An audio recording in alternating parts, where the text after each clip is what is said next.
पप्पा पप्पा इकडे या. मी या झाडाला रोज पाणी घालतोय. ह्याची सगळी पानं गेली. हे झाड मेलं वाटतं.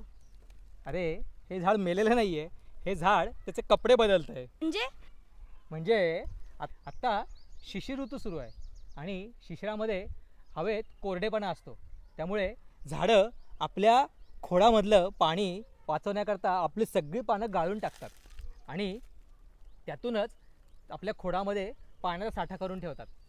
आता काही दिवसांनी वसंत ऋतूची चाहूल लागलेली आहे. आता हे जे झाड आहे हे बघशील तर अजून मेलेलं नाही आहे, कारण अजून याचं खोड हिरवं आहे. म्हणजे लवकरच याला छोटी छोटी पालवी फुटणार आहे. ह्याच ताम्हण झाडाचं आता आपण पालवी फुटलेलं रूप बघूयात. हे त्याच जातीचं ताम्हणाचं झाड. आता ह्या ताम्हणाच्या झाडाला मागच्या आठवड्यात पूर्ण हे निष्पर्ण झालं होतं आणि आता ह्याला ही सुंदर पालवी फुटलेली आहे. अशा प्रकारे झाडंसुद्धा आपले वर्षातनं एकदा हे कपडे बदलतात बरं.